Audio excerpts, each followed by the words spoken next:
Alisson is injured. We don't know what to do. Oh boy. Oh boy. He's injured. He is injured. For how long? I don't know. Probably. I bet you for half the season. I bet you. Ugh. That's horrible. Good game though. 4-1 win. That's nothing to sneeze about. 4-0 would have been ideal, right?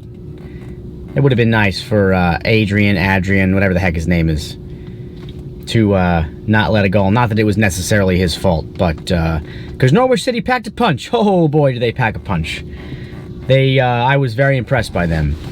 But anyway, this is the Anfield Humidor. My name is Brian. The name of this is the Anfield Humidor, meaning humidor like I'm gonna smoke a cigar during this, and I'm not smoking a cigar. Just because I kind of can't right now. I can't smell like smoke right now, to put it whatever.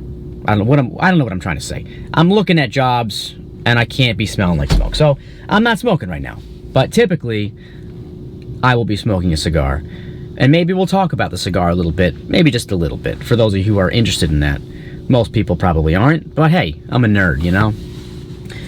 But, yeah, so this is the Anfield Humidor. My name is Brian, and I'm going to be talking about Liverpool and Liverpool-related topics, and maybe other topics. I don't really know. I kind of just want to see where this thing goes, but, you know, let's be relaxed about it. Try to be a little bit relaxed about it. Will I post every week? I don't know. I hope so. I hope so. At least I got this little car set up. I got my GoPro, my microphone. I got my... Oh, look, you could see the microphone. Let me move the camera. Good? Okay. Camera is moved. For those of you watching this. Yeah, I'd like to post this on multiple platforms. That way, it gets the most exposure. But... Anyway, I'm sure nobody's listening to this, so this is just me sitting in a parking lot talking to myself, which is cool. I can't wait till someone drives by and says, what the heck is this guy doing? Is he really sitting in his truck talking to himself? Man, everyone's just trying to be famous today, you know? What is wrong with us as a society, right? Why do we do this crap? It's fun. Well, maybe it's fun. I don't know. I don't really quite know yet. Well, and I don't even know if I'll be able to talk for an extended period of time about Liverpool, because I'm not really qualified to talk about Liverpool. I've only been a fan for 5 or 6 years, and, you know, even 5 or 6 years, that's a stretch. Really, a real fan for really only a couple years, you know? But we'll see. We'll see if anyone decides that this is interesting to listen to. You know, people are at work all day. How many podcasts? I mean, there's a million podcasts out there, but, you know, maybe you can add this one to your repertoire. But who knows? Anyway, so the Premier League is back, thankfully.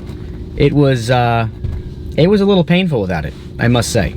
That's kind of part of my weekend or week, whenever the games are. You know, at least once a week I get to wake up, make my nice cup of coffee, head into my living room, watch the Liverpool game, which is often on at 7 in the freaking morning here in the States. But that's kind of fun anyway. Although it's extra fun when the game's at 3 o'clock and we can go to Carragher's or something in New York City and watch it. That's fun. But, yeah, so, anyway, let's talk about this game. 4-1 win, Norwich City. Really fun game to watch. And again, I'm not a soccer professional. All right, so these are a layman's view of the game here. But yeah, really fun game to watch. So exciting seeing our strikers back. I mean, obviously Manny didn't play, but seeing our, you know, I mean, Bobby and Salah. Man, what a difference. What a difference they make compared to those strikers we had during the preseason. I mean, I'm not saying they're not good, those guys, but obviously Salah and Firmino are on a completely different level. And what they do to what a striker can do to a game is crazy. You know, I don't know.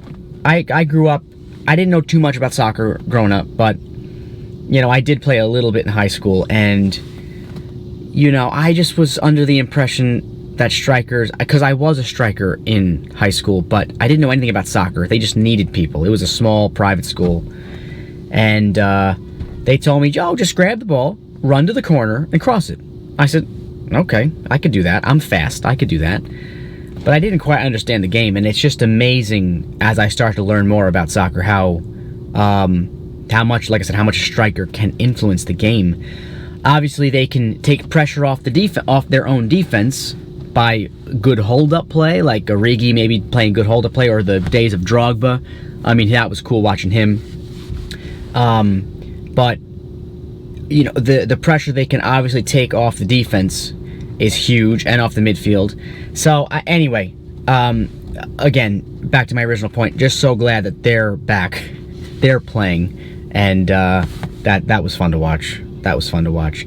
I mean, one of the coolest things was that Salah passed to, I think it was Arnold in the second half. Yeah, in the second half there was that little play that was just amazing. It started out with a Hendo strike on goal, which got deflected. It was a good save from the keeper, but it still hit the crossbar, and then went out over to Salah, I believe, and he got hung up in the corner, and then ended up running out and backheeling it to Trent, I think it was, and then Trent crossed it in, something along those lines, and then, you know, it got to Bobby, and Bobby couldn't kind of twist his body. I mean, Bobby did great with it, but he couldn't quite get it in the goal. Man, that whole, but that back heel from Salah was just, oh my goodness, I was screaming at the TV in excitement. That was really cool. Yeah, so again, glad the Premier League is back. 4-1 win against Norwich. What else do I have to say about that game? I mean, the goals were great. What did we get? We had an own goal. And then who else scored? Oh, I watched this. This was still a few days ago, so it's not quite fresh in my brain. Origi? Did Origi score? Man, I can't remember. Don't you think I should come prepare to this to see who scored? Anyway, they were great goals from what I remember. You're getting quality information here, people. Oh my goodness. Next time, maybe I'll come a little more prepared. But hey, you know, this is a free video, free podcast. You know, come on. What do you expect, people? What do you expect? So, obviously, the main talking point, Alisson is injured. And man, what a blow that could potentially be to the whole season. I mean, my buddy was just telling me yesterday that, I'm not much of a sports bettor, but he was telling me that the upcoming game against Chelsea, Liverpool were minus 700, and I'm sure you people who bet know what that means. But that basically means the odds for Liverpool to win were, I'm sorry, not against Chelsea, against Southampton, the second Premier League game. They were minus 700 to win. Now with Alisson being out for that game, it's minus 100 something. They're expecting a draw, which is just, I mean, it's just crazy to me. But yeah, this could be a blow. This could be definitely a blow. The scariest part about the whole thing is that he thought something hit him from behind. So you know that was some sort of a pop. He felt something big in that calf, and you know, I mean, that's not, obviously not good. We'll see how long that takes.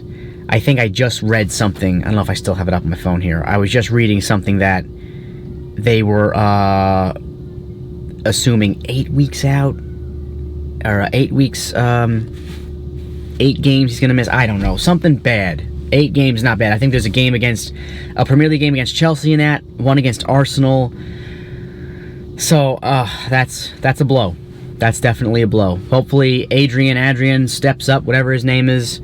I mean, it's a good opportunity for him, but obviously a big blow for us. And hopefully things work out, man. I mean, geez, You know, Alisson, Van Dijk, the two players you don't want to get injured, right? Obviously, there's many other players you don't want injuries for, but those are two huge parts of this Liverpool side, and we just lost one for hopefully only 8 games, you know? I mean, that's what they tell us. It could be worse. I mean, oy vey. Anyway, obviously everyone's upset about this, but we move on, right? We move on and hope that he returns to fitness soon. Something else, I hope, I just had this strange feeling, not a feeling, it's just I had this feeling in my gut after the whole first weekend of the Premier League, just seeing City at the top. Ugh, that was so annoying. I just got this feeling like, are we gonna just chase City again? You know, like we did the second half of last season, just chasing them. And just things just not, they're winning every game, we're winning every game, just that point, being that point behind for so long, that was depressing. Obviously, we won the Champions League, which is friggin' awesome. We are the champions of Europe. We are the champions of Europe. Oh, that's the coolest thing ever. But, you know, again, I want that league so badly. I want that league so badly, especially now that we won the Champions League. You know, I keep looking at the microphone instead of the camera. What's wrong with me? For those of you listening at home, my microphone is set up right next to the camera, and I'm looking at the microphone like it's the camera. Well, I'm not used to this, people, okay? It's just a little strange. What was I saying? Did I lose my train of thought already? Before I started chanting, should I just keep chanting? We are the champions of Europe. I'll just keep chanting. Will that be an interesting podcast? Some idiot chanting in a parking lot by himself in his truck. Oh, man. Anyway, so Alisson's injured. Oh, yeah, the chasing City. Yeah, ugh. I really hope. And Man U winning, what was it, 4-0 to Chelsea? Yeah. I don't know. That's a little scary. But anyway, we had a great game. Hopefully this Alisson injury is not a big deal. I have a little theory, though. I have a little theory about Trent, who is probably my favorite Liverpool player because he's a Scouser, and I don't know. I just really, really love him. Next time I go to Liverpool, which should hopefully be in December, I'm totally going to that mural they painted of him and taking a bunch of selfies in front of that thing. That thing is so cool. Yeah, so my theory about Trent, right? I noticed in that Norwich game, he did what I've been wanting him to do for a while. Something great about Trent and Robbo, right? And it's a powerful thing about them. They get this ball, right?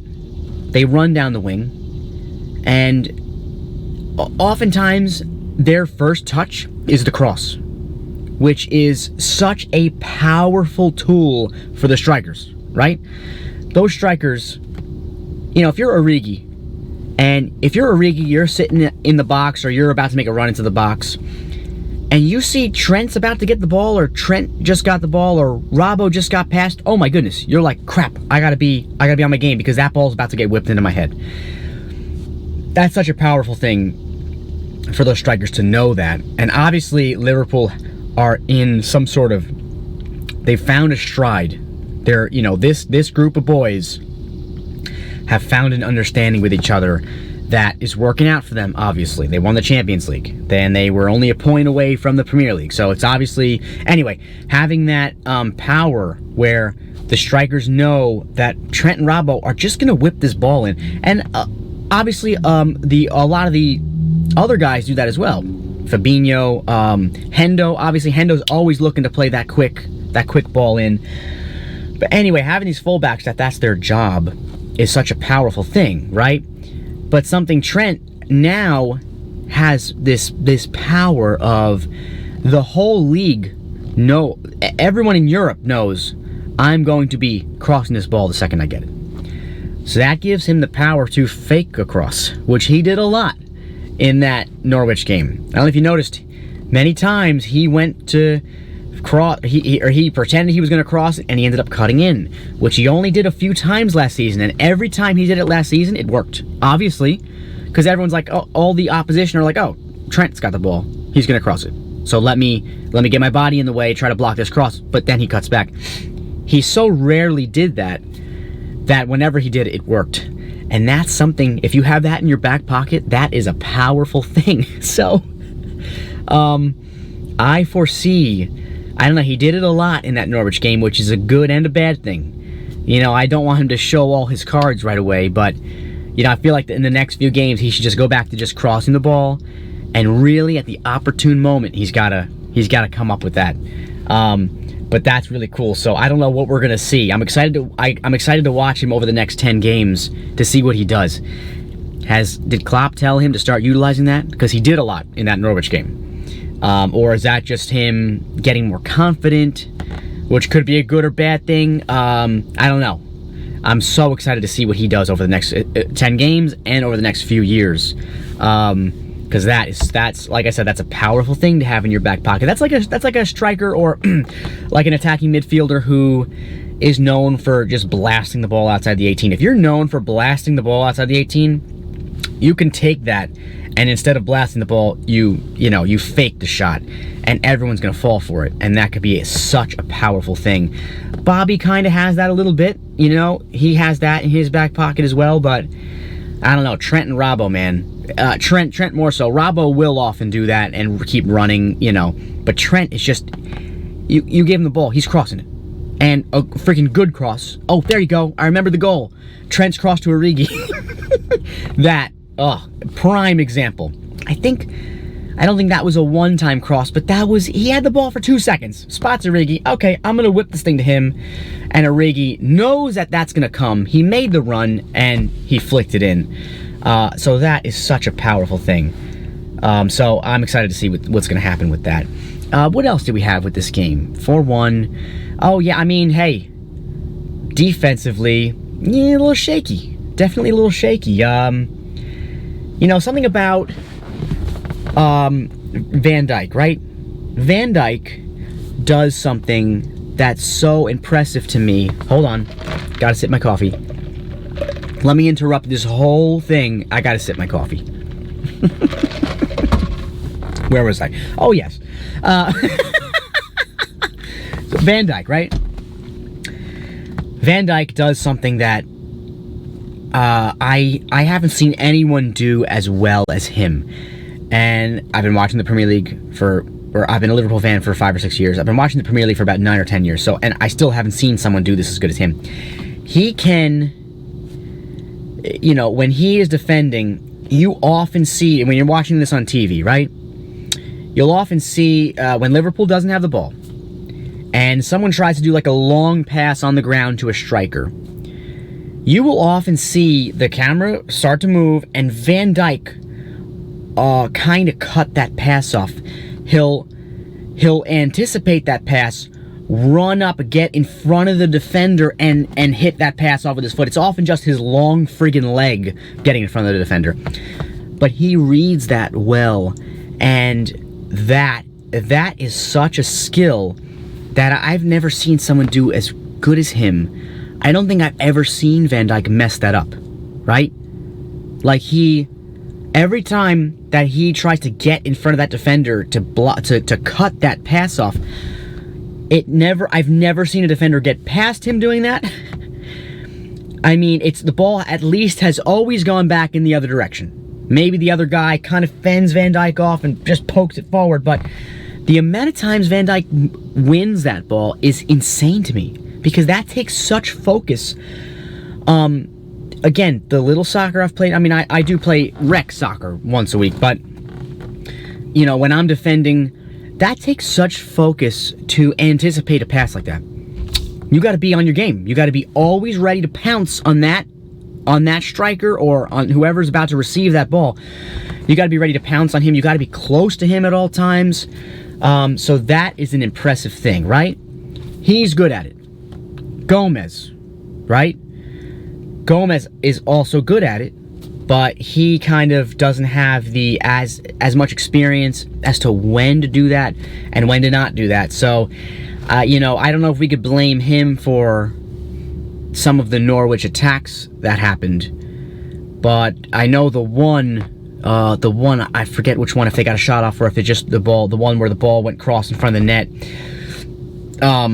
You know, the time they broke our defense, I think it was in the first half, Gomez comes running up to try to do that, and it doesn't work out. Now he's out of position. If you're going to run up, try to cut that pass off, you could be out of position. So, you know, all that long-winded thing about Van Dijk, just to say he's good at it. Not, you know, Gomez might need some work on it. But yeah, if you're going to do that, you got to make sure you're covered in all areas. But it kind of shows the relationship that Van Dijk and Gomez have together, and, you know, Gomez is obviously going to learn so much from Van Dijk, and Gomez is a great player, and I love him. But we're obviously a little shaky on defense, whether you're going to blame that on the back four, or you're going to blame that on midfield not tracking back, I'm not sure. Fabinho had a good game. But, yeah, you know, I think, hey, first game of the season, you know, our preseason defense wasn't good either, but like I said before, our preseason defense, I don't know, you can't read into that so much, because I don't know, this Liverpool squad, they rely so much on their ability to win the ball and their pressing ability, that in a preseason game you're gonna hold back. I mean, we don't want Liverpool to get injured, any players to get injured. So, you know, if you base so much of your success on your press and your ability to win balls and your ferocity in tackles and things of that nature, like Fabinho's not going to let loose in a preseason game. Fabinho's a madman. He's a complete madman. We don't want him to let loose in a preseason game. So, you know, now that they have the now that they can go crazy, because hey, now these games matter, it's the Premier League, they win 4-1, which is great. But they're a little shaky on defense. That's all I'm trying to say. That's all I'm really trying to say. And they're gonna, I'm sure, get it together and, you know, start to get a little more sharp. Like they were, oh man, they were so sharp last year on defense. And again, they were sharp this game too. Norwich, no, we can't take anything away from Norwich. They did a great job. I mean, come on, they were impressively going for it, you know. I don't know if their plan was to play out of the back in hopes that Liverpool press forward and then they could attack us on the counter. But if that's what their plan was, man, did they do that well. They were really going after it like we weren't a top team. And that's cool. I love to see that. Love to see teams go after it like that. Just got a text here. Can you look at the fuse for my backlights this afternoon? Okay, sure. Sure. Freaking car trouble. So annoying. I replaced a fuse in my wife's van. We have a minivan because we get kids, you know. And replaced a fuse, and the fuse just blew again. This was like, it lasted 3 weeks. Hey, I'm you know, qualified enough to replace a fuse. I figured that part out. If a fuse is gonna keep blowing, at that point, you know, I don't know what to do if a fuse keeps blowing. Ugh. Anyway. What was I talking about? Oh, again. Get sidetracked so easily. Yeah, so the shaky defense, you know, all that stuff. Oh my goodness, I can't believe I've talked for 23 minutes. That's pretty good, huh? That's pretty good. Let me see if I have anything else in my notes here I wanted to talk about. Ba-ba-da-ba-ba-da-ba. Looking at my notes. On with Alisson injury. Yeah, that's about it. I have a little theory. This is not soccer related, but I wanted to hear your thoughts on this. If you're watching this on YouTube or something, comment below what your thoughts on this are. And not that I want to get political. This is a slightly political thing, but I have written here, what's a human right? Okay? A lot of podcasts I listen to, they've been bringing up what's a human right these days. I have a theory on how you can judge what a human right is, okay? A human right If you put yourself in the middle of the woods, right? Put yourself in the woods, no, let's say there's no society, you're just in the woods and you gotta fend for yourself. Everything you can do there, that's a human right. Breathing. You could breathe in the woods, right? You can, what else? What else can you do in the woods? You can, again, this is getting political. I'm not putting my political views out there, but what can you do in the woods? If you're in the woods and something comes to attack you, you can kill it. you can defend yourself. So that's kind of a human right? The right to defend yourself. The right, but do you have a right to food and water? I must say no in the woods. I'm not saying that we shouldn't help, we shouldn't feed or water. We shouldn't give water to people who are in need. I'm not saying that. We definitely should be doing that. But in the woods, you gotta go get that water, right? You gotta go find a stream. That water's not owed to you. Same with food. Food in the middle of the woods, food is not owed to you. That's something you have to go and find. I don't know. That was just a little thought I had. Not to get political. Oh my goodness. Oh, tell me your thoughts on that. Am I right? Am I wrong? What else? What else can we think of is a human right in the woods? Water, healthcare. Think about healthcare. You get injured, man, you're on your own. What else? Freedom of speech, right? Freedom of speech. In the woods, say whatever you want. What's gonna happen? The trees aren't gonna attack you. No. Anyway, ponder that. Let me know your thoughts on that whole theory of mine. The human rights, think of the woods. All right, anything else I gotta say? Let's see. 4-1 win to Norwich, friggin' awesome. Next game, Chelsea. We'll see what happens there. And then back to the Premier League. I think it's Southampton is the next game against Southampton. So I'm hoping to do one of these after every game, but it's not going to be right away after the game. It's going to be days, Obviously, it would be in my best interest when it comes to views and stuff to get it as quickly as I can, but I don't know if that's necessarily going to happen. But yeah, and we'll see if I'm sure I'm going to try to come up with some sort of structure for this. It won't just be me talking off this, me on the edge of my seat here trying to figure out what to say. So we'll see what happens. But until then, this was the Anfield Humidor. My name is Brian. I didn't smoke a cigar. Oops. Next time. See you guys next time.